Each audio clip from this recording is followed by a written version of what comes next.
Assalamualaikum dan hai YouTube.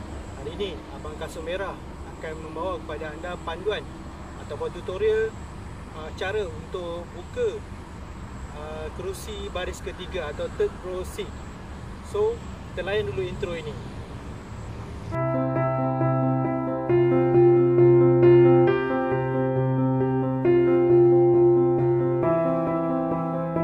Okay, so hari ini saya nak bawa kepada pengguna Honda Stream cara untuk buka dan tutup seat ketiga, baris ketiga, third row seat bagi Honda Stream RN1 hingga RN5.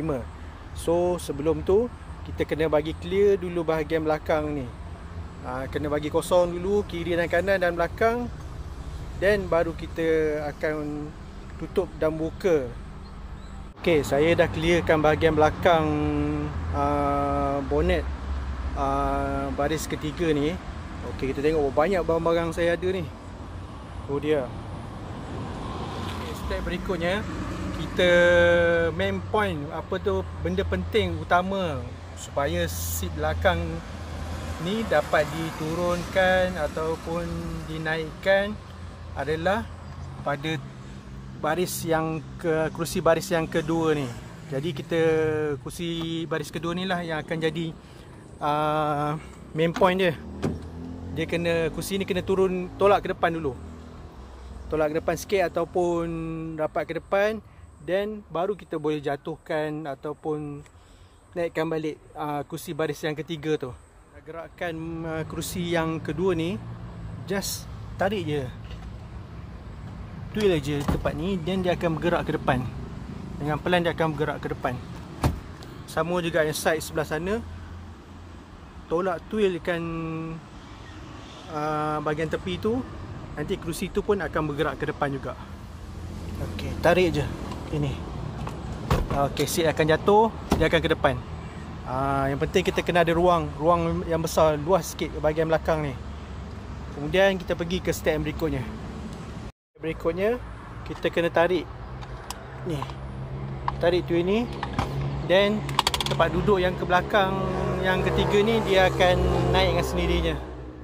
Okey, bila dia naik sendirinya, then benda ni tarik ke belakang. Nampak? Tarik sampai rapat. Bila dah rapat, barulah kita boleh jatuhkan seat yang kita duduk tu. Macam ni kedudukan dia. Okey, tengok jelas. Nampak jelas sampah-sampah tu abaikanlah. Tak sempat dah vacuum. Okey, ini kedudukan dia sekarang. Ni belum cukup sempurna lagi ni. So apa step berikutnya? Step berikutnya, pastikan tali ni jangan dia berada, dia tersepit di celah tengah ni. Sebabnya fungsi tali ni nanti bila kita nak tutup balik, kita akan tarik tali tu. Selesai kita tolak tali tu ke tepi, langkah berikutnya tarik tali ni. Tarik tali ni, tolak ke depan. Okey, macam ni kedudukan dia. Bagi dia rapat. Bagi dia rapat macam ni. Dan tali tadi tu ambil sematkan. Sebab dia ada apa ni? Tempat lekat ni. Dia akan rapat macam ni. Okey. Berikutnya kita tengok sini ada gap kan. Apa kita nak buat? So seat yang di tengah-tengah ni, seat yang kedua ni, kita tolak balik ke belakang. Tolak balik belakang, adjust dia bagi rapat. Depan ni ada satu besi. Tolak ke atas, tolak lagi. Bagi rapat. Rapat betul-betul. Dan adjust lah kat sini. Adjust kat sini. So seat sebelah kanan dan kiri pun kita kena selaraskan juga. Sama juga step dia. Tarik dia ke belakang. Tarik dan adjust ikut ni. Adjust, tarik ke atas, adjust bagi rapat. Lepas tu tinggi rendah dia, back seat ni tolak pakai ni. Okay, nice. Tengok kedudukan dia. Dah cantik dah tu. Okay, macam ni keadaan dia. Seat belakang pun dah diturunkan. Besar, luas space dia. Okay, yang tadi lopong tadi tu, yang ada ruang tadi tu dah rapat dah.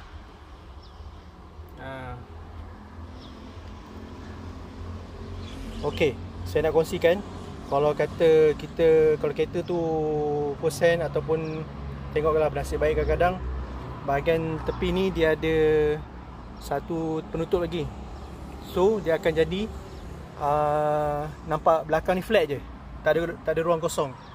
Okey, macam saya ni sebenarnya ikutkan macam saya pernah cerita lah, saya adalah second owner. Sepatutnya yang kat belakang ni dia ada aircon, double blower, tapi tak ada. Waktu beli tu memang lopong kosong. Lagi 3 hari nak raya, tak nak terpaksa ambil dah. Lepas tu silap jugalah tak buat agreement kan. Kita dah bayar tu semua sebab kos. Kalau kata nak buat balik aircon belakang ni lebih kurang 2,000 ke 3,000 siap pasang. Okey, sepatutnya satu lagi kat sini pun kalau kata yang ada aircon sebelah ini tak ada penutup. Dia terus sambung ke belakang terus. Kalau kata 1.7 tak silap saya dia kiri kanan dia ada penutup dia. So belakang ni akan jadi betul-betul flat. Kita nak tengok sama ada kursi baris kedua ni adakah dia sama flat bila dibaringkan macam kursi baris ketiga.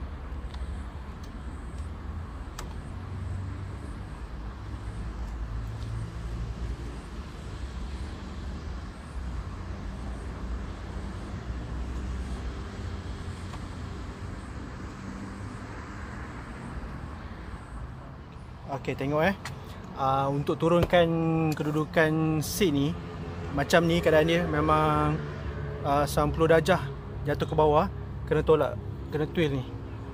Tolak ni ke atas dan dia akan jatuh ke bawah. Kemudian cuba tengok kalau kata nak jatuh ke bawah ni, dia kena ada gap sikit. Dia tak boleh rapat terus, kena ada gap sikit dan baru boleh kerusi bahagian hadapan ni dijatuhkan sepenuhnya. So kita tengoklah keadaan kerusi ni, nampak dia ada bonggol sikit, memang tak dapat lah nak capai kata apa hasrat macam mana Toyota Wish flat daripada belakang baris ketiga ni sampailah baris yang kedua. Maknanya kena ada benda lah letak extra atas ni dan baru boleh bentang total sepenuhnya untuk jadikan dia betul-betul rata lah kalau nak baring tu. Okey, saya pernah hari tu sekali nak buat eksperimen. Tengok boleh tak betul dia jadikan, maksudnya kalau kata bahagian belakang ni tak boleh jadi flat, bahagian depan ni kita buat macam mana? Kita naikkan balik. Okey, naikkan balik, rapatkan ke depan sini. Jatuhkan dia. Jatuhkan ni pun sama juga, buat benda sama. Yang seat pertama ni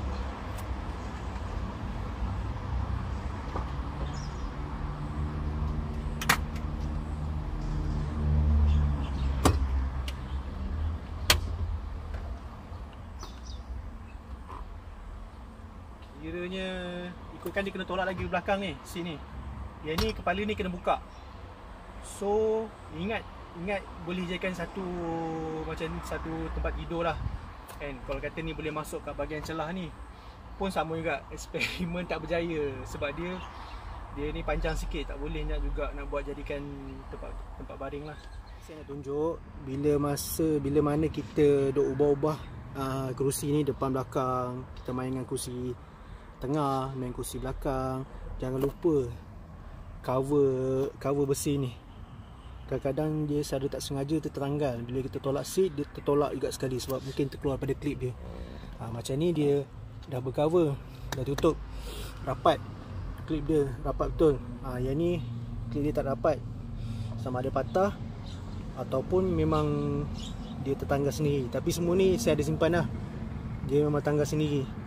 Sebab pentingnya ada ni, takut kadang-kadang kita tersadung, terlanggar kaki, ataupun kita brake mengejutkan anak kita terjatuh, takut terkena terjatuh terentak nanti, terkena kepala ke apa. Besi tajam, memang kalau kena ni memang cedera lah, boleh mendatangkan kecederaan. Boleh cek setiap seat ada lebih kurang ada 4, untuk ni 4, belakang 4 sebagai protection. Main sikit, dalam post hari ni dalam grup Honda Stream saya ada nampak satu post tanya, bang, yang ni benda tempat tarik seat ni boleh buka tak? Boleh. Tarik dia sampai habis. Nampak tak skru tu? Dua skru tu saiz 10. Buka je dua-dua.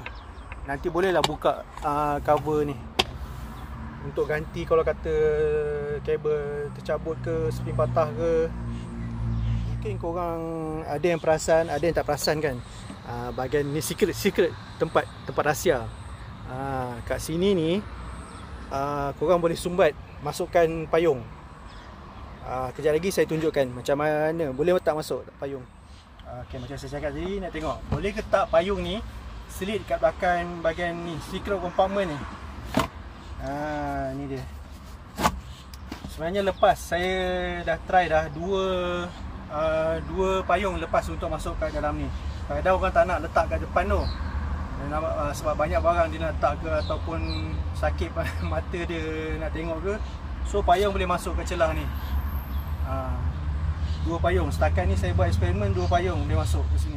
Isu berkaitan dengan jack, totos lain untuk buka tayar, spana, screwdriver. Untuk RN1 hingga RN5 ni sebenarnya tak ada isu lah. Kita tak jumpa. Sebab dia ada kat tepi ni je. Memang nampak jelas buka tepi ni. Situlah terletaknya jack dan juga spana tos lain. Untuk RN6 saya tengok kalau kata newbie tu kadang-kadang sampai sudah tak jumpa. Sebabnya dia berada di tengah ni. Dia ada lapis-lapis lagi. Memang kalau kata tak kode-kode tu memang tak jumpa lah. Jadi setakat ni untuk RN macam saya pakai RN3 lah. RN3 1 hingga 5 ni tak ada masalah lah. Isu tak jumpa langsung tos untuk jack tayar. Tayar dia pula, kereta ni ada tayar spare. Tayar spare dia pun berada di bawah ni. Berada di bawah. Ni dia. Saya nak kongsi satu benda yang rare dengan korang untuk pemilik Honda Stream RN1 hingga RN5 ni. Dia sebenarnya kat bahagian belakang ni, bila kita dah jatuhkan seat ni dan kita dah naikkan seat kat depan tu semua, sebenarnya kat belakang ni dia ada satu tirai bonnet. Macam apa ni, member kita cakap, saya tanya saya Izham nama dia dekat Honda Stream Group. Dia panggil tirai bonnet ataupun langsir bonnet. Dia ada spesifik nama dia. Dia ada nama khas dia. Saya pun tak ingat nama. Kalau ada nanti korang komen kat bahagian nanti komen lah kat bahagian komen tu.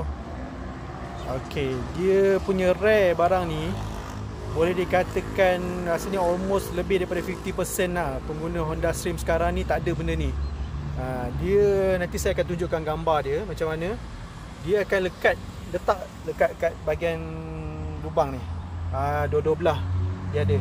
Kemudian dia akan tarik sampai ke depan ni dan dia akan sangkut kat bawah headrest tu. So bahagian belakang ni dia akan tutup lah. So kalau kata orang lalu-lalang nak intai barang kat dalam bonnet bahagian third row seat ni, bahagian sebab barang ni orang tak nampak lah benda tu.